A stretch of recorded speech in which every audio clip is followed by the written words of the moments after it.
ரொம்ப முக்கியமான குடும்பவியல்ல ரொம்ப முக்கியமான ஒரு பிரச்சனை என்னன்னு கேட்டா, ஆண்களுடைய இரண்டாவது, மூன்றாவது, நாலாவது திருமணங்கள். ஆம்பளையா இருக்கிறவன் என்ன செய்யறான், அவன் ரெண்டாவது கல்யாணம் பண்றதுங்கிற ஒரு பிரச்சனை குடும்பத்துல பெரிய புயலையே என்ன செய்யும், ஏற்படுத்தும். இந்த மாதிரி ஆண்கள் இந்த ரெண்டு கல்யாணம் பண்றதும் போது ஒரு மனைவியால் என்ன செய்ய முடியாது, ஜீரணித்துக் கொள்ள முடியாத நிலைமை எல்லாம் ஏற்படுகிறது.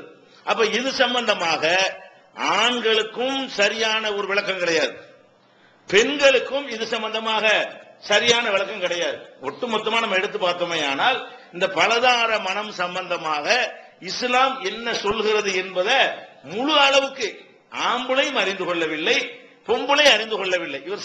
இவர் பாடு என்ன செய்யலாம், நம்ம நினைச்ச நேரத்தில் கட்டிட்டு போயிடலாம் என்கிற மாதிரி நினைக்கிறார்கள். முதல்ல நீங்கள் வழங்கிக் கொள்ள வேண்டும், இரண்டாவது கல்யாணம் பண்றதுங்கிறத மார்க்க ரீதியா உள்ள விஷயத்துக்கு போறதுக்கு முன்னாடி அது தத்துவார்த்த ரீதியா நீங்க வழங்கிக் கொள்ளணும். இரண்டாவது கல்யாணம் என்பது ஒரு ஆணுக்கு இறைவன் அனுமதிக்கத்தான் செய்கிறான். ஏன் அனுமதிக்கிறான் என்று சொன்னா, இந்த உலகத்தில் நீங்க எடுத்து பாத்தீங்கன்னா நம்ம அல்லாஹ் அனுமதிச்சிருக்கு ஏற்றவாறு இந்த உலக அமைப்பு இருப்பதை நீங்கள் அறிந்து கொள்ளலாம். என்ன அறிந்து கொள்றோம், உலகம் கூட எடுத்துக்கொண்டீர்களே ஆனால் ஆண்களுக்கும் பெண்களுடைய எண்ணிக்கை எடுத்து பாத்தீங்கன்னு சொன்னா பெண்கள் அதிகமா இருக்கிறாங்க. இந்த வரதட்சணை கேட்கறதே உங்களுக்கு அதுக்கு பெரிய ஆதாரமா இருக்குது. சமமா இருந்த வரதட்சணை கேட்க இயலுமா, கேட்க இயலாது. அதிகமான பெண்கள் குறைந்த ஆண்களுக்கு போட்டி போடுற காரணத்தினாலதான் என்ன நடக்குது, தவறி கேட்கிறான். பெண்கள் மாத்தி இருந்தாங்கன்னு வைங்க, பெண்கள் கம்மியா ஆண்கள் ஜாஸ்தியா இருந்தாங்கன்னு வைங்க, புண்ணே கிடைக்காது. கிடைக்கலன்னா என்னவாக, அவங்க கிராக்கி பண்ணுவாங்க. 10 லட்சம் தெரியா, 5 லட்சம் தெரியான்னு கேட்பாங்க. எப்ப கேட்பாங்க, 1000 ஆம்பளைக்கு 900 பொம்பளை இருந்தால் 100 பேருக்கு பொண்ணு கிடைக்காத. அப்ப என்ன செய்வான், அந்த விவாகரத்து பண்றது எதுவுமே பிறகு பாதிக்காது. விவாகரத்து பண்ணாலும் போட, விவாகரத்தை பண்ணிட்டு போட, எனக்கு அடுத்து ரெடியா இருக்க ஆளு என்கிற அளவுக்கு நிலைமை ஆகி போயிடும். இப்ப என்ன நிலைமை இருக்கிறது, ஆண்களுடைய எண்ணிக்கை குறைவாகவும் பெண்களுடைய எண்ணிக்கை அதிகமாகவும் இருக்கிறது. இது காலத்துக்கு காலம் இது இதே மாதிரி கூடிக்கின்றதான் இருக்கிறது. பெண்களுடைய வளர்ச்சி விகிதம் என்ன இருக்கிறது, அதிகரித்துக் கொண்டிருக்கிறது என்பதை நீங்கள் பார்க்க வேண்டும். அப்ப இந்த ஆணுக்கும் பெண்ணுக்கு சமமான எண்ணிக்கையில இல்ல. அதுல இந்த சமமான எண்ணிக்கை என்பது நீங்க நம்பரை மட்டும் பார்க்க கூடாது, சமமான எண்ணிக்கை நம்பர் மட்டும் பார்க்க கூடாது.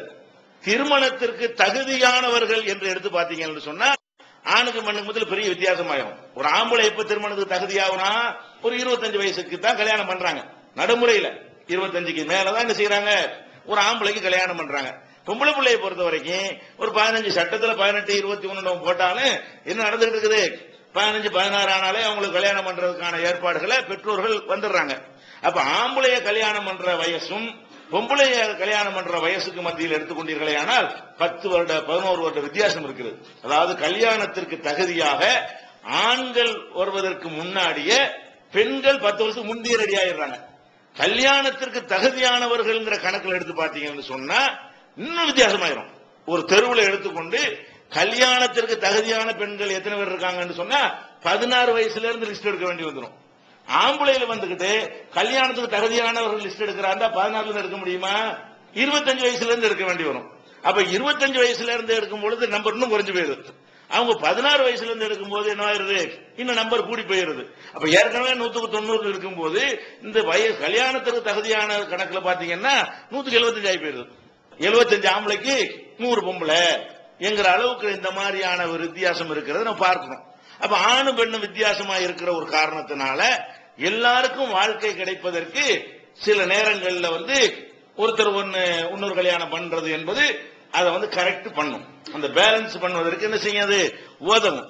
அது போக என்னன்னு கேட்டா, உடல் ரீதியா எடுத்துக்கொண்டாலும் கூட ஆண்கள் இல்லறத்தை கடைசி வரைக்கும் விரும்புற மாதிரி பெண்கள் விரும்ப மாட்டாங்க. உடல் ரீதியாகவே அவங்களுக்கு எப்ப 45 இருந்து 55 வயசுக்குள்ள ஆகிவிட்டதோ அதுக்கப்புறம் என்ன செய்ய மாட்டாங்க, அது அவங்களுக்கு அந்த இல்லற வாழ்க்கையில நாட்டம் இல்லாமல் போய்விடும்.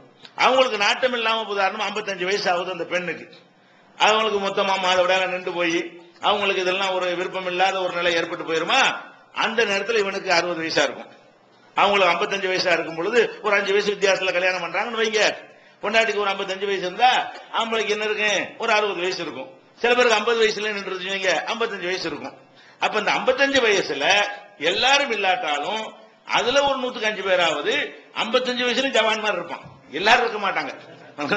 அவனு ஆடி தளர்ந்து போன நிறைய பேர் இருப்பான். ஈக்குவலா அப்படி வந்துகிட்டு இருந்தாலும் சில பேர் என்ன செய்வாங்க, 100ல ஒரு 5 பேரோ 10 பேரோ 55 வயசுன்னா சொல்ல முடியாது, 60 வயசுன்னு சொல்ல முடியாது. அந்த மாதிரி திரகாத்திரமா வாட்ட சாட்டமா என்ன செய்வாங்க, வாட்ட சாட்டம்னா நான் உடலுக்கு மட்டும் சொல்லவில்லை, இந்த மாதிரி ஆசைப்படுற விஷயங்கள்ல அவங்களும் அந்த மாதிரியா இருப்பாங்க. அப்ப அவனுக்கு தனக்கு ஒரு வாழ்க்கை துணை வேணும், ஒரு தாம்பத்தியம் வேணும் என்று அவன் நினைக்கக்கூடிய நேரத்தில் மனைவி வேணாம்னு நினைக்கிறான்.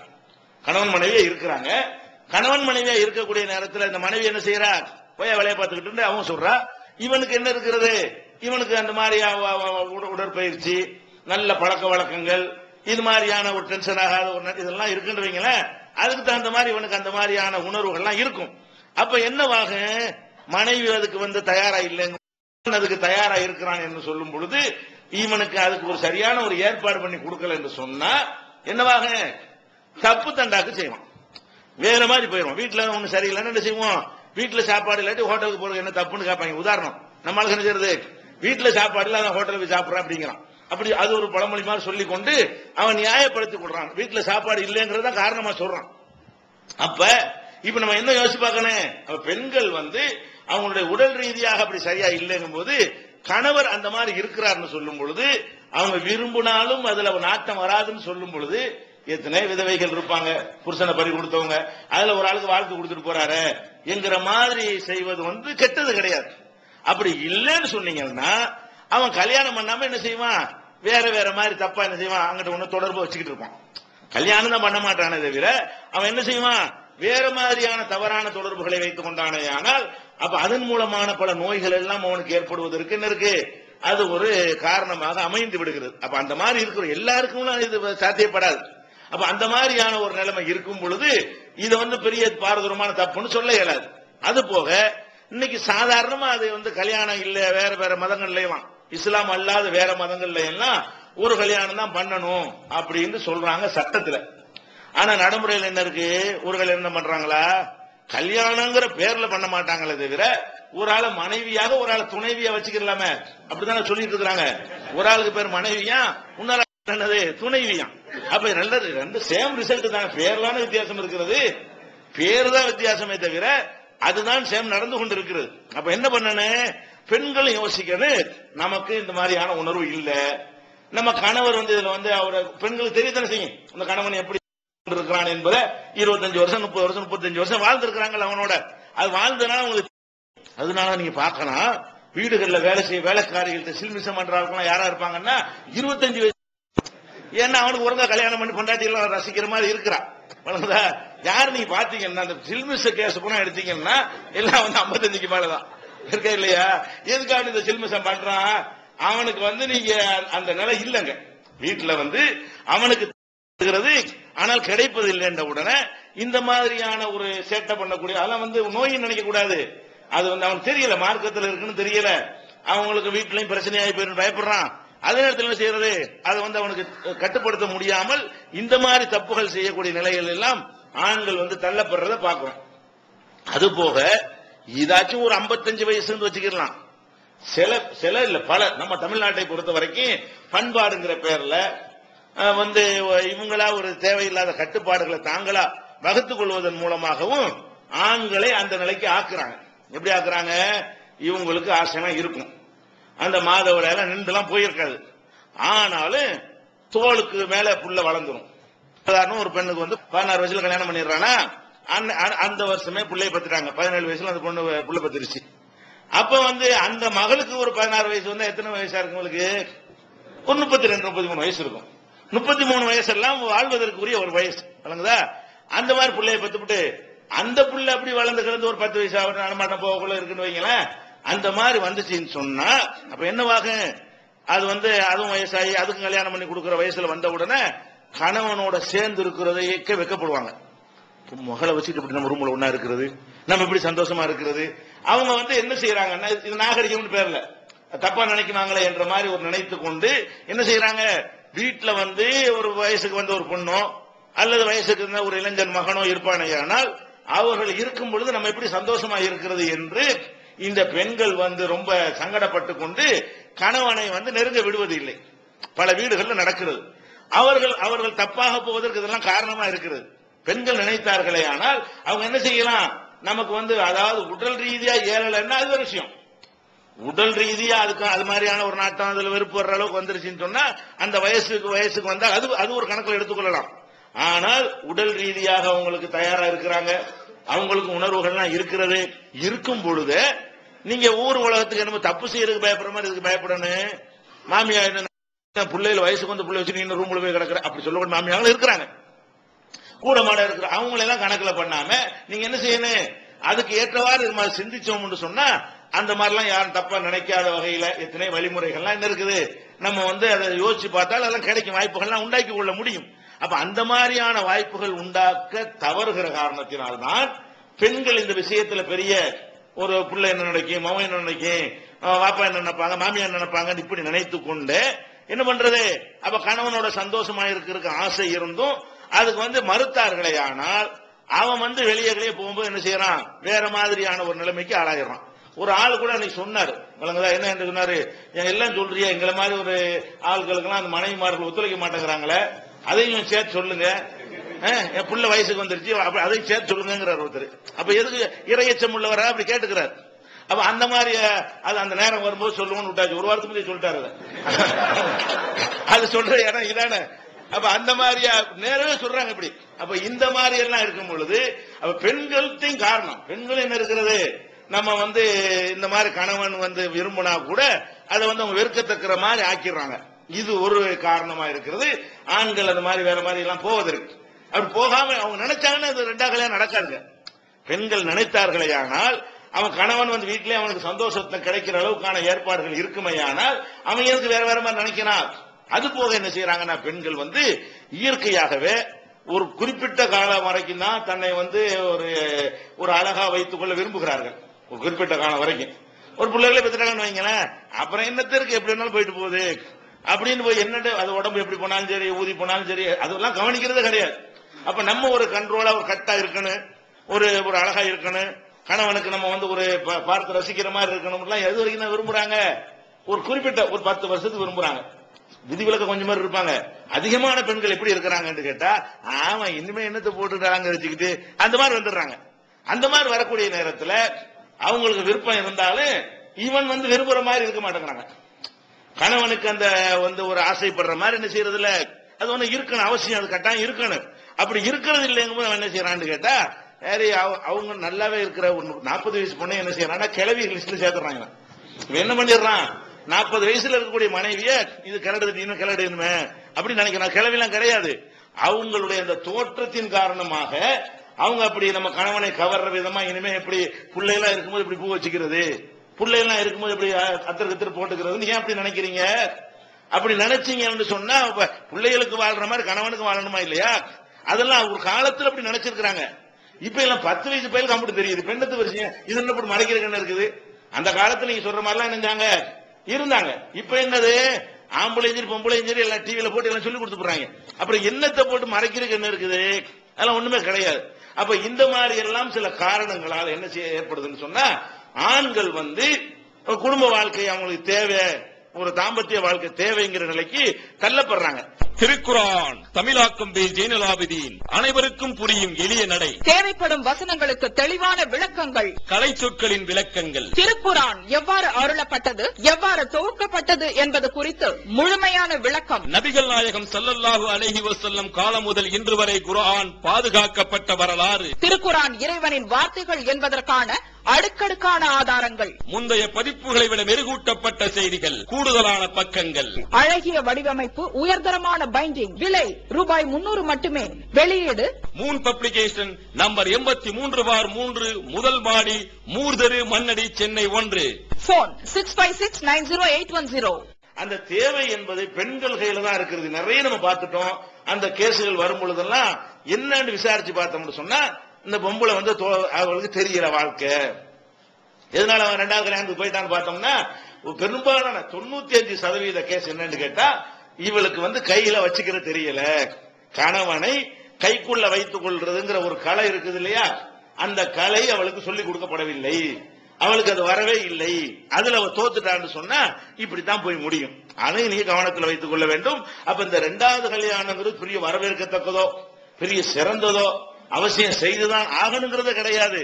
ஆனா அந்த மாதிரி சிலருக்கு ஏற்படுமையானால் மனைவிக்கு அதுல நாட்டமே இல்ல, அல்ல ஒரு டாக்டரே சொல்லிவிட்டான், நீ வந்து இந்த மாதிரி இல்லறத்துல ஈடுபடவே கூடாது, பெரிய பெரிய பிரச்சனை ஆயிரும் சொல்லிவிட்டான். அப்ப இவனுக்கு தேவை இருக்கும், அவளுக்கு தேவை இருக்காது. அப்ப அவங்களே என்ன செய்யணும், நமக்கு தேவையில்லைன்னு ஆயிடுச்சு, அவர் சந்தோஷமா இருந்துட்டு போறாரு என்கிற அளவுக்கு என்ன செய்யணும். உங்களுக்கு அந்த வாய்ப்புகள் இருக்குமே, ஆனால் நீங்க விடாத அளவு கையில எடுத்துக்கிறீங்க, உங்களுடைய திறமையெல்லாம் பயன்படுத்திக்கிறீங்க பெண்களா இருக்கிறவங்க. அது இல்லேன்னு ஆயிடுச்சுன்னு சொன்னா, வேணான்ற அளவுக்கு ஆயிடுச்சுன்னு சொன்னா, அந்த மாதிரி கட்டத்தில் உள்ளவன செய்யுது, நீங்க ஏங்க எனக்காக இது பண்றீங்க, நீங்க ஒரு கல்யாணத்துக்கு சந்தோஷமா இருக்கீங்க என்கிற அளவுக்கு என்ன செய்யணும், தப்பா நினைக்க கூடாது. நீங்க அப்படி இல்லைன்னு சொன்னாலும் நடக்காம இருக்க போறது இல்ல, ஹராமா நடக்கும்.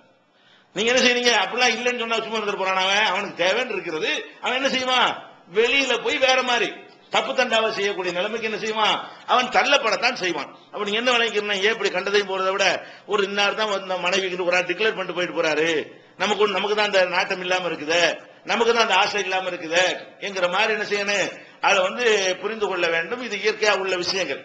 அப்ப இந்த அடிப்படையில் தான் இஸ்லாம் என்ன பண்ணுது, இரண்டாவது கல்யாணங்கிற வரைச்சது. அதே நேரத்தில் வந்து ஆண்களை பொறுத்த வரைக்கும் இந்த இரண்டாவது கல்யாணம் பண்ணக்கூடியதுல 95% வந்து அவர்களுக்கு இரண்டாவது கல்யாணம் தேவையில்லைன்னு சொல்றாங்க.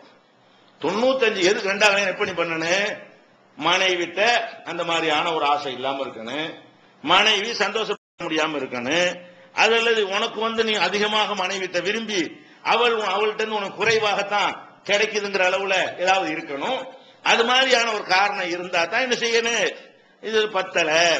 எப்பவுமே எப்ப பத்தாடி தானே ஒண்ணு போவோம், போதுமானது கிடைக்கும் போது வேற இடத்துக்கு நம்ம போவோமா, ஒரு பிச்சை எடுக்க போறோம் எப்ப பிச்சை எடுக்க போவான், அடுத்த அந்த கையேந்திரக்கு எப்ப போவான், வீட்டுல ஒழுங்கா கிடைக்காட்டி தான் போவான், வீட்டுல எல்லாம் கிடைச்சா போக மாட்டான். இன்றைக்கு எடுத்து பாத்தீங்கன்னு சொன்னா, இந்த ஆம்பளை எடுத்துக்கிட்டீங்கன்னு சொன்னா, அவன் வந்து மனைவிமார்கள் சந்தோஷமா இருக்க அவங்க விரும்பி இருந்தும் கூட அவர்கள் விரும்புற அளவுக்கு இவன் சந்தோஷப்படுத்தாம அதுலயே குறை வைக்கக்கூடிய ஒருத்தன் இரண்டாவது கல்யாணம் பண்றான்.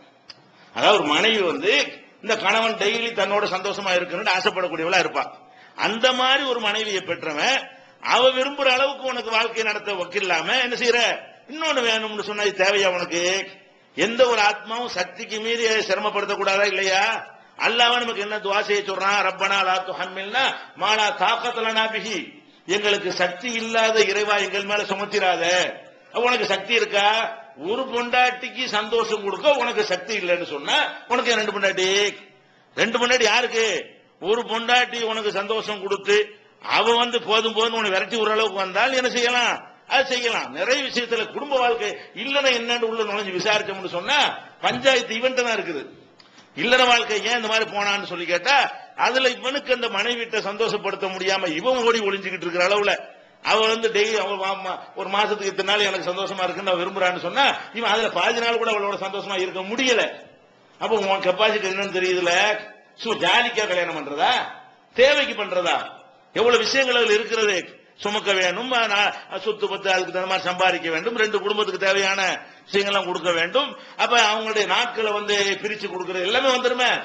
அப்ப அந்த மாதிரி இன்னைக்கு நம்ம பார்க்கிறோம். இங்க மனைவியோட வாழ்ந்துகிட்டு இருக்காம வெளியூர்ல போய் இருக்கிறான் நம்ம பார்க்கிறோம். ஊர்ல ஒரு சொந்த ஊர் ஒரு ஊர்னு வச்சுக்கிறீங்களேன், தொண்டின்னு வச்சுக்கிறீங்களேன், அவன் தொண்டியை விட்டு என்ன செய்யறான், மெட்ராஸ்ல வந்து கிடக்கிறான். பொண்டாட்டி எங்க இருக்கா, தொண்டியில இருக்கிறான். மெட்ராஸ்ல இருந்துகிட்டு இங்க ஒரு கல்யாணம் பண்றான். மனைவி ஒருத்தி இருக்கிறா, நீ அவளுக்கு சந்தோஷம் கொடுக்காம அந்த ஊர்ல விட்டுவிட்ட, இங்க வந்துகிட்டு இருந்த இடத்துல ஒண்ணு வேணும், அவ கதி என்ன? இப்ப நீ அவளை கொண்டு வச்சியா? நீ இன்னொரு கல்யாணம் பண்ணி குடியமர்த்தி வாடகை கொடுக்க நீ நினைக்கக்கூடிய நீ எப்படி நினைச்சிருக்கானே? உனக்கு தேவைன்னு நினைச்சுன்னா நமக்கு தான் மனைவியை கொண்டாந்து மெட்ராஸ்ல வச்சுக்கிடுவோம், அவரோட அந்த குடும்பத்துக்குள்ள செலவு பண்ணுவோம், அதுக்கு மேலே 10 வேணும் ஒன்னொன்னு ஆசைப்படுவோம்னு இருக்கானே. அவன் அங்க அமௌண்ட் விட்டுவிட்டு வந்து என்ன செய்யறான், இங்க பண்ணக்கூடிய காட்சியை பார்க்கணும். எத்தனை பேர் சிங்கப்பூர் மலேசியான்னு போறாங்க, போய் அங்க ஒரு கல்யாணம் பண்ணிக்கிறாங்க. சரி, அங்க ஒரு கல்யாணம் பண்ணிக்கிட்டீல, இங்க உள்ளது என்ன பதில்? இங்க மனைவின்னு வைத்திருக்கிற உங்களுடைய நிலைமை என்ன? அப்ப அந்த மனைவிக்கு கொடுக்க வேண்டிய சந்தோஷத்தெல்லாம் கொடுக்கிற மாதிரி அவங்களை அழைச்சிட்டு போறதுக்கு முயற்சி பண்ணு, அல்லது வந்து இங்க வந்து என்ன செய்ய, அவங்களுக்கு உள்ள பைசலா பண்ணிவிட்டு அப்புறம் வேற கல்யாணம் பண்ணிட்டு போ. அப்ப இன்னைக்கு என்ன ரெண்டாவது கல்யாணங்கிற பேர்ல என்ன நடக்கிறது? இவனுக்கு தகுதியே கிடையாது, பொருளாதாரத்தில் தகுதி கிடையாது, உடல் ரீதியா எத்தனை பேர் சக்கரை நோய் முத்தி போனாலும் ரெண்டாவது கல்யாணம் பண்றான். உனக்கு அந்த மாதிரியான மேட்டர்களை ஃபெயிலியர் ஆயிடுவாங்க. அந்த ரேஞ்சில் உட்கார்ந்துக்கிட்டு பேருக்கு கல்யாணம் ரெண்டா கல்யாணம் பண்றேங்கிறான். என்னடான்னு பார்த்தா 300 இருக்கு சக்கரை. அப்ப அந்த ரேஞ்சில் இருக்கிறவன் குடும்ப வாழ்க்கையில் ஈடுபட முடியுமா? 300, 350, 400 போனா அப்புறம் வந்து டயாலிசிஸ் பண்ற அளவுக்கு போயிடும். அவனுக்கு எதுக்கு இந்த மாதிரி ஆசை? ஒண்ணுமே செய்ய இயலாது. அந்த மாதிரியான ஒரு நிலையில இருந்து கொண்டெல்லாம் என்ன செய்யறாரு, இரண்டாம் கல்யாணம் பண்றாரு, அப்படி இருக்கிறாங்க நான் பாக்குறோம். அப்ப இரண்டாம் கல்யாணங்கிறது விளையாட்டு கிடையாது. இந்த இரண்டாம் கல்யாணத்தை பாருங்களேன், அல்லாஹ் எப்படி அனுமதிக்கிறாண்டு. நபிகள் நாயகம் ஸல்லல்லாஹு அலைஹி வஸல்லம் காலத்துல வந்து அனாதை பெண்கள் இருக்காங்கல்ல, அனாதை பெண்டா யாரு, நம்ம சொந்தக்கார ஒருத்தர் இறந்துருவார், பொம்பளை பிள்ளைய விட்டு போயிடுவார். அந்த பொம்பளையை நம்ம எடுத்து வளர்ப்போம். அந்த பிள்ளைகளுக்கு சில சொத்துக்கள்லாம் இருக்கும், தகப்பனார் விட்டுட்டு போன சொத்துலாம் இருக்கும். இவங்க என்ன பண்ணுவாங்கன்னு கேட்டா, இந்த அனாதை பெண்ணை வச்சுக்கிட்டு இவளை வந்து நம்ம வேற யாரும் கல்யாணம் பண்ணி கொடுக்க கூடாது, நம்ம என்ன செய்யணும், நம்மளே கல்யாணம் பண்ணி கொண்டு இந்த சொத்தை அமைக்கிறேன்னு, மகரும் கொடுக்க தேவை இருக்காது. அவங்க கஷ்டம் அந்த பொண்ணு இருக்கிறா, அது வளர்ந்து பருவ வயசு அடையும் என்ன செய்வாங்கன்னு கேட்டா, அவனே என்ன செய்வான், நீ மனைவியா இருந்துக்கன்னு சொல்லி ஏமாத்திட்டு இருந்தாங்க. அதுக்குத்தான் அல்லாஹ் சொல்லும் போது சொல்றான் 4வது அத்தியாயத்துல 3வது வசனம், ஒயின் ஹித்தும் அல்லாஹ் துக்ஸிது பில் யதாமா, அனாதைகள் விஷயத்தில் நீங்கள் நேர்மையாக நடக்க முடியாது என்று பயந்தீர்களேயானால் ஃபன்கிஹு மா தாபலக்கும் மினன் நிசா மஸ்னா வ சுலாஸ உர்பா, பெண்கள்ல 2, 3, 4 கல்யாணம் பண்ணிக்கிறங்க, ஏன் வேற பெண்ணா கிடைக்கல உனக்கு, எதுக்கு இப்ப அனாதை உன்னை நம்பி கொடுக்கப்பட்ட பொண்ணு மகரம் இல்லாம ஆக்கி அவ சொத்தை அபகரிக்கிறதுக்காக வேண்டி, அவளுக்கு விருப்பம் இல்லாட்டா கூட வலுக்கட்டாயமா என்ன செய்யறது, உன் கஷ்டத்தில் இருக்கிறாங்கிறதுக்காக வேண்டி இந்த அனாதை பிள்ளை வாழ்க்கை நாசமாக்க போயிருவியா, வெளியே பண்றதுக்கு உனக்கு அனுமதியா இல்லாம இருக்குது, 1 பண்ணிக்க, 2 பண்ணிக்க, 3 பண்ணிக்க, 4 பண்ணிக்க அப்படின்னு அல்ல. அது சொல்றது எதுக்கு சொல்றான், கல்யாணம் பண்றது ஊக்குவிக்கிற மேட்டர் வரல, ஏன் வெளியே தான் உனக்கு பண்ணலான்னு இருக்குல்லப்பா, நீ ஏன் போட்டுட்டு அனாதை பிள்ளையில போட்டுட்டு உன்னை நம்பி பாதுகாப்பா இருக்கிறவங்களை வந்து வலுக்கட்டாயமா இது கல்யாணம் பண்ற என்கிற அடிப்படையில் தான் இதை வந்து அல்லாஹ் சொல்லி காட்டுறான். பொய்யின் ஹிப்தும் அல்லாஹ் தாதிலும் வாஹிதத்தன், நேர்மையா உனக்கு நடக்க முடியாது என்று பயந்தியானால் நீ வந்து ஒரே ஒரு மனைவியோட போதுமாக்கி கொள் அப்படின்னு அல்லாஹ் சொல்லி காட்டுறான். அப்ப இது 4வது அத்தியாயத்துல 3வது வசனத்துல. அப்ப இதுல நம்ம என்ன வழங்குறோம், கல்யாணம் பண்றதுங்கிறது வந்து அதாவது உள்ளுக்குள்ளே இருந்து கொண்டு இந்த மாதிரியான அடிமை பெண்களையே வந்து அவங்க விருப்பம் இல்லாம வலுக்கட்டாயமா அடைந்து கொண்டு ஏமாத்தினாங்கல்ல, அதை கண்டிக்கிறதுக்காக வேண்டி உனக்கு அவ்வளவு தேவைன்னு இருந்துச்சுன்னா வெளியே பண்ணிக்க, வெளியே 2 பண்ணிக்க, 3 பண்ணிக்க, ஏண்டா உன்னை நம்பி வச்ச பிள்ளை இந்த மாதிரி பண்ற என்கிற அடிப்படையில் தான் இந்த வசனம் அருளப்படுகிறது. அது முழுசா பார்த்தா உங்களுக்கு விளங்கிடும். இப்ப என்ன, இப்ப 2வது கல்யாணம் பண்றது உங்களுக்கு மார்க் அனுமதிச்சிருச்சு. அந்த வசனமே எப்படி சொல்லுதுன்னு கேட்டா, நேர்மையா நடக்க முடியாது என்று நீ பயந்தால் ஒண்ணுதான் அதுல இருக்கு. அதே வசனத்துல என்ன இருக்கு, ஒயின் ஹிப்தும் அல்லாஹ் தாஜிலு வாஹிதத்தன், நேர்மையா நடக்க முடியாது என்று நீ பயப்படுவாயானால் ஒருத்தியை தான் நீ கல்யாணம் பண்ண வேண்டும். நான் கேட்கிறேன், இன்னைக்கு 2 கல்யாணம் பண்ண யாரு நேர்மையா இருக்கிறா? 2 கல்யாணம் பண்ணக்கூடிய ஆள் ஊராளு நேர்மையா காட்ட முடியுமா? 2 வீடுனா சமமா ஒரே தரத்துல 2 வீடு வச்சிருக்கிறீங்களா? ஒருத்திக்கு கூட கொடுக்குறீங்க, ஒருத்தர் குறைய கொடுக்குறீங்க. ஒரு வீட்டுல போய் 35 நாள் 25 நாளைக்கு இருக்கிறீங்க, ஒரு வீட்டுல தலையை காட்டுறீங்க. கள்ளத்தனமா அவரை கல்யாணம் பண்ணிட்டு என்ன செய்யறது, ஏதோ வப்பாட்டி வீட்டுக்கு போற மாதிரி போய் போய் விளையாண்டுறது. ஆனா கல்யாணம் பண்ணுனா இங்க எவ்வளவு நாளைக்கு இருக்கிறே அதே மாதிரி அங்க இருக்க வேண்டும், இங்க என்ன கொடுக்குறே அதே மாதிரி அங்க கொடுக்க வேண்டும், இவங்களுக்கு என்ன செலவு கொடுக்குறே அதே மாதிரி அவங்களுக்கு செலவு கொடுக்க வேண்டும். எல்லாரும் சமமா நடக்கணுமா இல்லையா? யாரு சமமா நடக்கிறாங்க? இல்ல. அப்ப சமமா நடக்கிறதுக்கு முடியாத கெப்பாசிட்டி இல்லாதவர்கள் ஒன்றுதான் பண்ணணும் அல்லாஹ் சேர்த்து சொல்றான். சமமா எல்லாம் கரெக்டா சமமா இருக்கணும். அனைத்துமே ஒதுக்கப்படக்கூடிய நாட்கள் வரைக்கும் அவ்வளவு சமமா நடக்கிறார்களான்னு யோசிச்சு பாருங்க. யாரெல்லாம் 2வது கல்யாணம் பண்றாங்க பாத்தீங்கன்னா, ஒண்ணு என்னவாயிரம் பூசா கல்யாணம் பண்ணிட்டான்ல, அதுல வந்து லைக் ஆகி அங்கிட்டே போயிருவான், அப்படி நடக்கும். இவ பாதிக்கப்பட்டுருவா. அல்லது என்ன செய்வான், கல்யாணம் பண்ணவன அந்த பழைய பொண்டாட்டி இருக்காள்ல, முத பொண்டாட்டி, அவ குடும்பத்தாரெல்லாம் மிரட்டா தொலைச்சு விடுவாங்களா, பயந்துகிட்டு இங்க உட்காந்து அங்க போக மாட்டான். அப்படியும் நடக்கும்ல. முத பொண்டாட்டிக்கு குடும்பத்தாருக்கு தெரிஞ்சு அவன் அண்ணன் பெரிய வெயிட்ட நாட்கள் வைங்க, அந்த பக்கம் போனா காலை வெட்டி விடுவாங்களா, பயந்துகிட்டு என்ன பண்றான், கல்யாணம் பண்ணிவிட்டு இங்கே கிடக்குறான். எங்கேயாவது வெளியூருக்கு போயிட்டு வர்றேன்னு போயிட்டு அப்படி ஒரு நாள் போய் தலையை கட்டி விளையாண்டுறான். ஏதோ சரக்கு எடுக்க போறேன், திருவனந்தபுரத்துக்கு போறேன், திருச்சிக்கு போறேன், இந்த மாதிரி எல்லாம் போயிட்டு செய்யறான். இதான் மனைவியை நடத்துற விதமா? இதான் நீதியா? இதுதான் சமமா? அப்போ நல்லா தெரிஞ்சு உங்களுக்கு ஏன் இல்ல, ஒருத்தருக்கு ஏன் இல்ல, 2 கல்யாணம் பண்ணி கொண்டு நேர்மையா நடக்கிறது என்பது ஒருவனுக்கும் இல்லை. நம்ம பார்த்த வரைக்கும் எல்லாருமே வந்து அல்லாட்ட பாவியா தான் வரார்கள். கண்டிப்பா பாரபட்சமா என்ன செய்யறார்கள், நடக்கிறார்கள். அப்ப நீங்க எப்பதான் நீங்க செய்யணும், அந்த அளவுக்கு இறைவனை அஞ்சி நூல் பிடிச்ச மாதிரி வீடு கட்டினா 2 ஒரே மாதிரியா இருக்கணும், வீடு ஒரு நாளைக்கு இங்க இருந்து அடுத்த நாள் இங்க இருக்கணும், அந்த மாதிரி அனைத்திலையும் எல்லா வகையிலையும் கரெக்டா பார்த்து சமமாக நடக்கிறதுக்கு யார் இருக்கிறார்களோ அவர்களுக்கு தான் இந்த அனுமதி கூட இருக்கிறது. இதை நீங்க என்ன செய்யணும், விளங்கிக் கொள்ள வேண்டும். அடுத்து என்னன்னு கேட்டா, கள்ளத்தனமா இதை செய்யறது. அதோட முக்கியமானது என்ன, சரி 2 கல்யாணம் பண்றதுல 2 கல்யாணம் பண்றான்டா, அந்த உன் மனைவின்னு ஒருத்தர் இருக்கிறாள்ல, அவளுக்கு சொன்னியா, அவள்கிட்ட டிஸ்கஸ் பண்ணியா, அவள்கிட்ட கேட்டியா? நீ கல்யாணம் இன்னொரு கல்யாணம் பண்ணும் பொழுது அவளுடைய உரிமைகள் பாதிக்கப்படுதா படாதா? ஒரு மனைவியோட வாழ்ந்தான்னு சொன்னா இவனுடைய சம்பாத்தியம் எல்லாம் அவளுக்கு தான். ஒரு மனைவியோட வாழ்ந்தான்னு சொன்னா இவளுடைய சந்தோஷம் எல்லாம் அவளோட மட்டும்தான். அப்படித்தானே இருந்துச்சு. இப்ப இன்னொன்னு பண்ணு சொன்னா பாதி போயிரும்ல. இப்ப அந்த மனைவியுடைய பாதி ஹக்கு பறிக்கப்படுமா இல்லையா? உன் வருமானத்துல பாதி அவளுக்கு கண்டிப்பா போவாதுல. நீ கரெக்டான ஆளா இருந்தா, இல்லன்னா நிறைய போயிடும். புது பண்ணாடி ரொம்ப அள்ளி கொடுத்துருவான். நீ ரொம்ப கரெக்டா இருந்தா கூட என்னவாயிரும், பாதி போயிரும்ல. அப்ப பாதி சொத்து அங்கிட்டு போயிருது, பாதி நாட்கள் அங்கிட்டு போயிடுது. அப்ப இந்த முதல்ல மனைவி உன்னை நம்பி கல்யாணம் பண்ணா பாரு, அவர் பாதிக்கப்படுறாளா இல்லையா? பாதிக்கப்படுறா.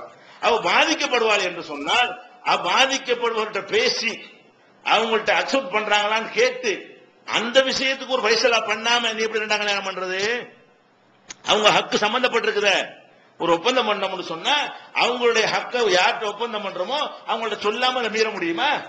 ஒரு ஆளை பார்ட்னரா, நான் ஒரு தொழில் பண்றேன், ஒரு ஆளை என்ன செய்யறேன், உங்கள்ட்ட சேர்த்து பார்ட்னரா சேர்த்துக்கிட்டேன். பார்ட்னரா சேர்த்துக்கிட்டு இன்னொரு நம்ம 2 பேரும் பார்ட்னர் ஆரம்பிச்சிடும் போது உங்களுக்கு சொல்லாம நான் இன்னொரு ஆள்கிட்ட 1 லட்சம் ரூபாய்க்கு பார்ட்னர் பண்ணா நான் கல்லானா நல்லவனா? அது எப்படி உங்கள்கிட்ட நீ 1 லட்சம் ரூபாய் கொடுங்க, நான் 1 லட்சம் ரூபாய் வாங்கிக்கிறேன், நான் கடையை 2 பேரும் ஷேர் பண்ணிக்கிட்டோம். ஏன் ரூபா 1 லட்சம் ரூபா, உங்க ரூபா 1 லட்சம் ரூபா. நான் என்ன பண்ணேன், இன்னொரு ஆளை சேர்க்கிறான்னா உங்களை கூப்பிடணும். உங்க ரூபா 1 லட்சம் ரூபா இருக்குது, ஏன் ரூபா 1 லட்சம் ரூபா இருக்குது, இன்னொரு ஆளை சேர்க்க போறோம், இது 3 பிரிக்கணும், 3 பங்கு இனிமே 2 பங்கு இல்லை அப்படின்னு சொல்லாம அவனை கூப்பிட்டு நம்ம 2 பேரும் ஷேர் பண்ணிக்கிடுவோம் அப்படின்னு வாங்கி கொண்டால் இது என்ன? அப்ப உங்களுக்கு துரோகமா இல்லையா? ஏற்கனவே ஒரு பார்ட்னரை சேர்த்தோம்ல, அவனுக்கு இது துரோகமா இல்லையா? அப்ப அவனுக்கு ஒரு லாபம் போகும், அவனுக்கு தெரியாம தானே போகும். இவனுக்கு தெரியாம அது ஒரு பங்கு போகுமா இல்லையா? அது போனா இவரு குறையுமா இல்லையா? முதல்ல எனக்கு பணம் தந்தார குறையுமா இல்லையா? அப்ப இந்த யாரிடத்தில் அக்ரிமெண்ட் பண்ணுகிறோமோ அந்த அக்ரிமெண்ட் நீங்க உடைக்கிறதா இருந்தால் சொல்லாம எப்படி உடைப்பீங்க? தெரிவிக்காம எப்படி உடைப்பீங்க? தெரிவிக்கும் பொழுது அவ என்ன செய்வா? என்னத்துக்கு நீ பண்ண போற கேப்பாளா இல்லையா? உனக்கு என்னத்துக்கு தேவை? அப்ப அவன் சொல்லுவா, எனக்கு நீ டெய்லி சந்தோஷம் உனக்கு இன்னொன்னு கேப்பாளா இல்லையா? நியாயமா? அதுக்கு பயந்துக்கு தான் ஓடுறது. அப்படி கேட்கிற உரிமை பெண்ணுக்கு இருக்கா இல்லையா? இருக்குது. எப்படி இருக்குது? நபிகள் நாயகம் ஸல்லல்லாஹு அலைஹி வஸல்லம் அவங்களுடைய மருமகன் அலி ரலியல்லாஹு அன்ஹு இருக்காங்க இல்லையா? ஃபாத்திமாவை கல்யாணம் பண்ணி கொடுக்குறாங்க. அலி ரலியல்லாஹு கல்யாணம் பண்ணி கொடுத்த உடனே அவர்கிட்ட போய் என்ன செய்யறாங்க, அவங்க வகைராக்கள் இந்த பனு ஹிஷாமுடைய கோத்திரத்தாரெல்லாம் போய் எங்க குடும்பத்து பொண்ணை நீ கல்யாணம் பண்ணிக்கிறீங்க, நீங்க ரசூலுல்லாஹ்வுடைய மகளை கட்டி இருக்கிற மாதிரி எங்க குடும்பத்து பொண்ணையும் கல்யாணம் பண்ணிக்கிறீங்கன்ற உடனே அவங்களும் சரின்ட்டாங்க. யாரு பொண்ணு நினைச்சிட்டாங்க, அலி ரலியல்லாஹு சரி ஓகேன்ட்டாங்க. அப்ப இது ரசூல் ஸல்லல்லாஹு அலைஹி வஸல்லத்துக்கு தகவல் வருது. ஃபாத்திமா இருக்கும் பொழுது அலி என்ன செய்ய போறாரு? கல்யாணம் பண்ண போறாரு, இன்னொரு கல்யாணம் பண்ண போறாரு. அப்ப ரசூல் ஸல்லல்லாஹு அலைஹி வஸல்லம் என்ன செய்யறாங்கன்னு கேட்டா மெம்பர்ல ஏறி சொல்றாங்க, இன்ன பனி ஹிஷாம், பனு ஹிஷாம் கூட்டத்தார்கள் இஸ்தாதனு ஃபி யன்கிஹு இப்னதஹும் அலி இப்னு அபீ தாலிப், தங்கள் வீட்டு பெண்ணை அலிக்கு கல்யாணம் பண்ணி கொடுப்பதற்கு அவர்கள் என்னிடத்தில் என்ன செய்யறாங்க, அனுமதி கேட்கிறார்கள். ஃபலா ஆதனு, நான் அனுமதிக்க முடியாது. சும்மலா ஆதனு, மீண்டும் சொல்கிறேன் அனுமதிக்க மாட்டேன். சும்மலா ஆதனு, மறுபடியும் சொல்றேன் அனுமதிக்க முடியாது. என் மகளை கல்யாணம் பண்ணிட்டு நீ இன்னொரு கல்யாணம் ஏன் அந்த அவங்களுக்கு கிளைம் பண்றதுக்கு உரிமை இருக்குது. முதல் மனைவிக்கும் அவங்களை பெற்றவருக்கும் நீங்க 30 நாள் எங்களோட இருப்பேன் உங்களை கல்யாணம் பண்ணி வச்சோம்னா 15 நாள் அதை குறைக்கிறீங்கன்னா உங்களுக்கு என்ன ரைட் இருக்கு? அதுக்கு நாங்க உடன்பட முடியாது. அப்புறம் ரசூலுல்லாஹ் என்ன சொல்றாங்க, மெம்பர்ல இருந்து சொல்றார்கள், இல்லா அன் யுரீத இப்னு அலி இப்னு அபீ தாலிப் ஐ தல்லிக இப்னதி வ யன்கிஹ இப்னதஹும், வேணும்னா அலி என் மகளை தலாக்கு சொல்லட்டும், அப்புறம் அந்த பொண்ணை கல்யாணம் பண்ணிட்டு போ. என் மகளை விவாகரத்து பண்ணிட்டு வேண்டுமானால் நீ கல்யாணம் பண்ணிக்கணுமே தவிர என் மகளை வைத்துக் கொண்டு என்ன செய்ய முடியாது, உன்னோட கல்யாணம் பண்றதை நான் அனுமதிக்க முடியாது. அப்ப ரசூலுல்லாஹ் அன்னு சொல்றாங்க, இன்னமாக பிலாத்து மின்னி, ஃபாத்திமா என்னில் ஒரு அங்கம், அவர் வேதனைப்படுவது எனக்கு வேதனைப்படுத்தும். அப்ப இந்த மாதிரி ஒரு தகப்பன் சிந்திக்கலாமா இல்லையா? அப்ப அந்த உரிமை இருக்குமோ நீங்க கலத்தனம் பண்ற, அந்த உரிமை இருக்குல்ல, அந்த பெண்ணுக்கு இந்த தகவல் சொல்லப்பட்டால் தான் நீ விலைக்கு சொல்லு, காரணத்தை எல்லாம் சொல்லு, ஏத்துக்கொள்றதா இருந்தா கல்யாணம் பண்ணிக்கிறேன், ஏத்துக்கிறது அம்மா அந்த பொண்ணு என்ன செய்யும், நம்ம விஷயத்தை பினிஷ் பண்ணிட்டு கல்யாணம் பண்ணிக்க. அல்லது அவ கரெக்டான நியாயமான காரணத்துக்கு நீ செஞ்சால் உன்னை அனுமதிக்கலாம். அல்லது எனக்கு இந்த என்னுடைய வாழ்க்கையை நான் பங்கு போட்டுக்கொள்ள விரும்பல, இருந்தா எனக்கு மட்டும் புருஷனாயிரு, இல்லன்னா என்னை விட்டுட்டு போய் அவளுக்கு மட்டும் புருஷனாயிரு என்று அவள் சொல்ற உரிமை இருக்கா இல்லையா? உரிமை இருக்கு. உரிமை இருக்க போய் தான் ரசூல் ஸல்லல்லாஹு அலைஹி வஸல்லம் வந்து மெம்பர்ல இருந்து டிக்ளேர் பண்றாங்க. அப்ப இதெல்லாம் ஹதீஸ்ல மூணு பண்ணிக்கிறீங்க, ரெண்டா பண்ணிக்கிறீங்க, ஆயத்தை மட்டும் காட்டினா இது என்ன கதையா? இது என்ன கருது ஹதீஸ் இல்லையா? ரசூலுல்லாஹி வழிகாட்டுதல் இல்லையா? அப்ப ஆம்பளைங்க அவங்களுக்கு சாதகமானதை மட்டும் பயன்படுத்துறீங்கள, அப்ப பெண்களுக்கு அந்த ரைட் இருக்கா இல்லையா? அப்ப பெண்கள் விஷயத்துல என்ன செய்யக்கூடாது?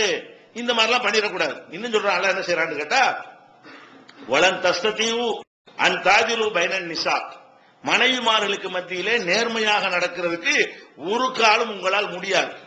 உளவு ஹரஸ்டும், நீங்கள் ஆசைப்பட்டாலும் சரி உங்களால் முடியவே முடியாது. அதுக்காக வேண்டி என்ன செய்யுங்க, பலா தமிழு குள்ளல் மயிலி, ஒரே அடியா ஒரு பக்கமா சாஞ்சிராதீங்க. ததருஹா கல் முஅல்லகத்தி, அந்தரத்தில் தொங்கவிடப்பட்டவளை போல ஒருத்தியை விட்டு விடாதீர்கள், அந்த மாதிரி செஞ்சு விடாதீர்கள் அப்படின்னு சொல்லிட்டு இந்த பஞ்சாயத்து வந்துருச்சுன்னு சொன்னா நீங்க உங்களுக்குள்ள பேசி ஒரு 2 முடிவு பண்ணுவாங்க. என்ன முடிவு? 2வது கல்யாணம் பண்றேங்கிறாரா, பண்ணி கொண்டால் எப்படி எப்படிலாம் நடக்குது, பல விஷயங்கள் இருக்கும்ல, பேசி வரலாம். அந்த ஒரு உறுதியா இருக்கிறாரு, அந்த பெண்ணு என்ன செய்யுது மாட்டேங்குது, கடைசியில பேச்சுவார்த்தை நடத்தி சரிப்பா 2வது கல்யாணம் பண்ணிக்க, பண்ணின பிறகு எனக்கு என்னவெல்லாம் குறையும், எனக்கு என்னவெல்லாம் தருவேன், என்கிட்ட எப்பெல்லாம் நடந்துக்கிருவேங்கிறதுக்கு ஒரு அக்ரிமெண்ட் போடணுமா, புது அக்ரிமெண்ட். 2வது கல்யாணம் பண்ற அல்ல அப்படி சொல்லிக்காரு. அப்படி சொல்றான், ஒயின் துஸ்ரிஹு வ தத்தகு, நீங்கள் இஸ்லாஹ் ஒரு உடன்படிக்கை எடுத்துக்கொண்டு கல்யாணம் பண்ணிட்டு அடுத்த உடன்படிக்கை கல்யாணம் பண்ணிட்டு மனைவிமார்கள்ட்ட சமமா நடக்கிற பஞ்சாயத்துக்காக என்ன செய்யணுமா, இன்னொரு உடன்படிக்கை செய்து கொண்டீர்களே, ஆனால் அல்லாஹ் வந்து அறிந்து கொள்பவனாக இருக்கிறான், மன்னிப்பவனாக இருக்கிறான். ஒய்யத்தை பர்றக்கா, அது முடியாது பிரிவது என்று 2 பேரும் முடிவு எடுத்துக் கொண்டார்களே, ஆனால் யுகனில்லாஹு குல்லம் மின் சாத்திஹி, 2 பேரையும் அல்லாஹ் ஒருத்தரை விட்டு ஒருத்தர் தேவையற்றவர்கள் ஆக்குவான், அந்த முடிவு எடுத்தாலும் எடுத்துட்டு போங்க. அப்ப என்ன சொல்றான்ல, 2 கல்யாணம் வரும் பொழுது அந்த பெண்ணுக்கு ஏற்படுற பாதிப்பை எல்லாம் விலக்கி, இந்தம்மா இனிமே வந்து அங்கேயே நான் இருக்க மாட்டேன், அங்க நாளைக்கு இருப்பேன், இங்க 15 நாளைக்கு இருப்பேன், 10,000 தந்தானா இங்க 5,000 தருவேன், அங்க 5,000 தருவேன், இதெல்லாம் ஓகேன்னு கேட்கணும். அப்ப அதுல கொடுக்கறது வரணும், எல்லாத்தையும் பேசி அவள் உடன்பட்டாலே, ஆனால் அந்த அக்ரிமெண்ட் படி நடக்கணும். முதல்ல முழுசா தர்றேன் அக்ரிமெண்ட். நீ முதல் நிக்காக பண்ணும்போது என்ன அக்ரிமெண்ட், மொத்தமாக நான் என்னை உனக்கு தந்து விட்டேன், அந்த அக்ரிமெண்ட்ல கல்யாணம் பண்றீங்க. 2வது பண்ணும்போது அதுல பாதி குறைக்கிறீங்க. இப்ப குறைக்கிறதுக்கு ஒரு அக்ரிமெண்ட் பண்ணணுமா இல்லையா? குறைக்கிறதுக்கு ஒரு அக்ரிமெண்ட் பண்ணி அந்த அக்ரிமெண்ட் அவருக்கு பிடிச்சால் ஓகே, பிடிக்கல என்று சொன்னா நம்ம கணக்க தீர்த்துட்டு போ கேட்கலாம்ல. அவங்க 2 பேரும் பிரிந்து விடுவார்களே, ஆனால் அதுக்காக கவலைப்படாதீங்க. யுகனில்லாஹு குல்லன் மின் சாத்திஹி, அல்லாஹ் தன்னுடைய அருளால் 2 பேரையும் வந்து தேவையற்றவர்களாக ஆக்கி வைப்பான், அதனால நீங்க பிரிஞ்சு போனாலும் போயிருங்க. அப்ப 2வது கல்யாணம் பண்ணிவிட்டால் பஞ்சாயத்து வந்தால் இந்த மாதிரி கொஞ்சம் குறையுங்கிறத எடுத்து சொல்லி அவ திருப்தி அடையல என்று சொன்னா என்ன செய்யணும், கட் பண்ணி விடணும். அதெல்லாம் செஞ்சுட்டு தான் 2வது கல்யாணம் பண்ணணும். ஒண்ணு முதல் மனைவிக்கு என்னென்னலாம் செய்ய வேண்டும் ஒரு அக்ரிமெண்ட்ல அவளை கொண்டு வரணும். அவ நம்ம கதையை முடின்னு சொன்னாலே, ஆனால் அவ கதையை முடிக்கணும். 2வது வேற கல்யாணம் பண்ணிக்க, 2வது ஒரு கல்யாணம் பண்ண பொறுப்பாரு, 2வது கல்யாணம் இப்ப ஆகாது. அந்த அதுக்கு பைசல் பண்ணிட்டு என்ன செய்ய, அடுத்த கல்யாணம் இவ்வளவு அழகா என்ன செய்யறான். 4வது அத்தியாயத்துல 129 130 வசனத்தை படிச்சீங்கன்னு சொன்னா இவங்க நினைக்கிற மாதிரி இஸ்லாத்துல 2வது கல்யாணம் கிடையாது. 2வது கல்யாணத்துக்கு வந்து அவ்வளவு கண்டிஷனோட அல்லாஹ் என்ன செய்யறான் சொல்லி காட்டுகிறான். அதனால 2வது திருமணம் செய்யறது என்கிற பிரச்சனை வந்து சொல்லிட்டு செய்யணும். இது இன்னும் சொல்ல போனா கள்ளத்தனமா செஞ்சான்னு வைங்களேன், கள்ளத்தனமா செஞ்சா யாருக்கு நேர்மையா அவன் செய்ய முடியாது, பெரிய பல பாதிப்புகள் வரும். கள்ளத்தனமா செய்யும் பொழுது மனைவின்னு சொல்லிட்டா 15 நாளைக்கு இங்க போனா அந்த வீட்டுக்கு போன சொல்லிட்டு போயிடலாம். கள்ளத்தனமா பண்ணா என்ன சொல்லிட்டு போவ வீட்டுல இருந்து, அப்புறம் போலீஸ்ல கம்ப்ளைண்ட் காணவில்லை கணவரைன்னு கொடுத்தா என்ன ஆகும், அப்படித்தானே பாரு. நீ ஊரை விட்டு போயிட்ட, ஒரு நாளைக்கு போயிட்டு வரணும் வந்தா வரலாம். கரெக்டா மாசத்துல 15 நாள் போனேன் வையே, கணவரை காணலண்டா பஞ்சாயத்து ஆகுமா இல்லையா? 15 நாளைக்கு என்ன வேலை கேட்பாள், அவளுக்கு உரிமை இருக்குல்ல அவளுக்கு. நீ 15 நாளைக்கு என்னப்பா வேலை உனக்கு, எங்க நீ 15 நாளைக்கு போயிட்டு வரேன்னு கேட்பாள். அப்ப உன்னால வந்து கள்ளத்தனமா பண்ணுனா இந்த 2வது மனைவி விட்டு சமமா இருக்க முடியுமா? கள்ளத்தனமா பண்ண எல்லாருமே என்ன செய்யறாங்கன்னு கேட்டா, ஒரு விபச்சாரிட்ட போற மாதிரி தான் 2வது மனைவிட்ட போறாங்க. அப்ப ஜமாத்துகளையும் பண்ணி வைக்க கூடாது. 2ஆம் கல்யாணம் வந்த உடனே அது என்ன செய்யக்கூடாது, அக்செப்ட் பண்ணக்கூடாது. இந்த நம்ம ஜமாத்துல என்ன பண்றோம், 2வது கல்யாணம் யாரு வந்தாலும் சரி முதல் மனைக்கு நாங்க தகவல் கொடுத்துருவோம், அவங்கள கூப்பிடுவோம், அவங்களே உன்னை வச்சு விசாரிப்போம், அது சம்பந்தமா அவங்களுக்குள்ள உரிமையை வந்து 2 பேரும் சேர்ந்து ஒரு முடிவுக்கு வரலான்னு பார்ப்போம். இல்ல என்னை விட்டுன்னு சொன்னா அவங்களை விடு, அந்த விஷயத்தை முடிவுன்னு சொல்லுவோம். சும்மா விட முடியாது, உரிய நஷ்டம் எல்லாம் கொடு. அதுக்கப்புறம் தான் இந்த கல்யாணம். அப்படிதான் நம்ம ஜமாத்து நடத்துறோம். நம்ம ஜமாத்துல மட்டும்தான் இந்த ரெண்டாவது கல்யாணம் வந்தாங்கன்னு சொன்னா இவங்க நாகூர் தர்காவுக்கு கல்யாணம் பண்ணி வந்துடுறாங்க. இவங்களுக்கு என்ன தெரியுங்கிறத பத்தி தர்காவில் போய் இன்னொருத்தன் பொண்டாட்டி கூட்டி இல்லாம கல்யாணம் பண்ணி வச்சிடறாங்க. ஆமா, நாகூர் தர்காவில் நடக்குது. நாகூர் தர்காவுல பொண்டாட்டியை நீங்க கூட்டிட்டு போனா கூட அங்க சாஹிப்மாருக்கு கொடுக்க வேண்டியதை கொடுத்தீங்கன்னா அதுக்கு கல்யாணம் பண்ணி தர ரெடியா இருக்கிறாங்க. இதா முறை. ஒரு சமூகத்தில் பொறுப்புள்ளவர்கள் இப்படி செய்யலாமா? ஜமாத்தில் இப்படி செய்யலாமா? அவ ஜமாத்தில் என்ன செய்யணும்? ஒருத்தன் கல்யாணம் வர்றான்னா அது ஃபர்ஸ்டா செகண்டா தீர விசாரிக்க வேண்டும். முதல் மனைவி மேட்டரா இருந்தா முதல் மனைவிக்கு நாங்க சொல்லுவோம், உடனே பண்ணவே மாட்டோம். இந்த ஜமாத்துல கடிதத்தை வாங்கி வைத்து எழுத்து மூலமா கொடுப்போம். அந்த முதல் மனைவி அட்ரஸ் கொடுப்போம், நம்ம எல்லாம் கொடுன்னு சொல்லுவோம். முதல் மனைவியோட பாப்பாக்கும் சொல்லுவோம், அம்மாவுக்கும் சொல்லுவோம். முதல் மனைவிக்கு என்ன செய்வோம்? உங்க கணவர் இரண்டாம் கல்யாணம் செய்வது சம்பந்தமாக எங்கள் ஆபீஸ்ல நினைஞ்சிருக்காரு, மனு கொடுத்திருக்கிறாரு, அது சம்பந்தம் உங்களுக்கு கூட பேச வேண்டி இருக்கிறது, அவரை உங்களை வைத்து நாங்கள் விசாரிக்க இருக்கிறோம் கடிதம் போடுவோம். கடிதம் போட்டு அவங்களையும் வர வச்சு அவங்களுக்கு இவங்களுக்கு மத்தியில பேச விட்டு அவங்களுக்கு தேவையில்லைங்கிற அளவுக்கு அவன் இருந்தான்னு சொன்னா அவனுக்கு அறிவுரை எல்லாம் சொல்லி தேவைதாங்கிற அளவுல வந்து சொன்னா நீங்க ஏமா அவன் தேவை, நீங்க தான் ஒத்துழைக்க மாட்டேங்கிறீங்க, அவர் தேவைன்னு இருக்குது, நீங்க ஒரு அக்ரிமெண்ட் போட்டு உங்களுக்கு என்னென்ன வேணும் சொல்லுங்க, அதுக்கு தகுந்த மாதிரி பண விஷயமா வேற விஷயங்கள்லாம் அதெல்லாம் கேட்டு ஒரு இணக்கத்துக்கு கொண்டு வர்றோம்.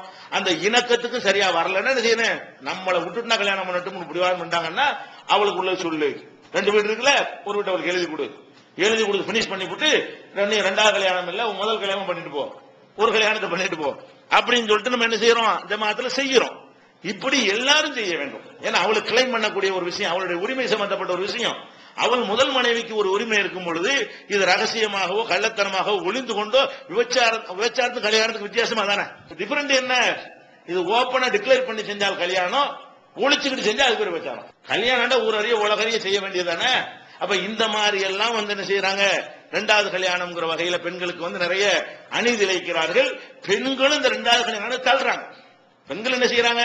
இது மாத்திக்கிறோம். ஒரு நடுத்தர வயசுக்கு வந்துட்டாங்கன்னு சொன்னா கொஞ்சம் ஒரு அழகான இருக்கணும், இயற்கையான அழகு போயிடுச்சுன்னா கொஞ்சம் செயற்கையாக்கிக்கிற வேண்டியதானே? 15 வயசு 20 வயசு நல்லா இயற்கையாவே நல்லா அழகா இருப்பாங்க.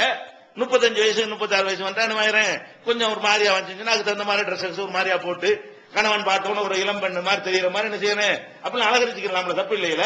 அப்படிலாம் ஆசைப்படுற மாதிரி வைத்தால் ஓட மாட்டான், அவன் தப்பு தானே போக மாட்டான். அது புள்ள இருக்கு மர்மம் இருக்கு பேர் அந்த மாதிரிலாம் பார்க்காம நீங்க அதுக்குன்னு ஒரு நேரங்களை ஒதுக்கி சந்தோஷமா இருப்பதற்கு அதுக்கு 2 பேரும் ஆலோசனை பண்ணி கலந்து ஆலோசனை, இதெல்லாம் தப்பு கிடையாது. புருஷன் பொண்டாட்டிக்குள்ள ஆலோசனை பண்றோம், இந்த மாதிரி குடும்ப அமைப்பு இருக்கிறது, நம்ம ஒதுங்குறதுக்கு ஒரு இடம் இல்லாம இருக்கிறது, அதுக்கு நம்ம என்ன செஞ்சுக்கலாம், அது எப்படி எல்லாம் பண்ணா சரியா வரும், அதுக்கு உள்ள ஐடியா பண்ணா வழிமுறை கிடைக்காம இருக்கு. அதெல்லாம் பண்ணி பெண்கள் என்ன செய்யணும்? கணவன்மார்களை அவனுக்கு அவசியம் நிலைக்கு தள்ளி விட்டுறக்கூடாது. நம்ம நினைச்சோம்னு சொன்னா 95% ரெண்டாவது கல்யாணம் அடிபட்டு போய்விடும். அது பெண்களுக்கு இதுக்கு பொறுப்பு இருக்கிறது, ஆண்களுக்கு பொறுப்பு இருக்கிறது. முடியாம தேவையில்லாம செஞ்சு விட்டு நொந்து போய் நூலா இருக்கும். எத்தனை பேர் பார்த்திருக்கோம்? அவசரப்பட்டு ஆசைப்பட்டு கல்யாணம் பண்ணிவிட்டு என்ன செய்யறங்க, வண்டி ஓட்ட முடியல, காசுக்குன்னு சொல்றான், பிசிக்கலாம் சொல்றாங்க, பிசிக்கலாம் முடியலங்கிறான், பொருளாதார ரீதியாக எனக்கு முடியலங்கிறான். இதெல்லாம் தேவையா?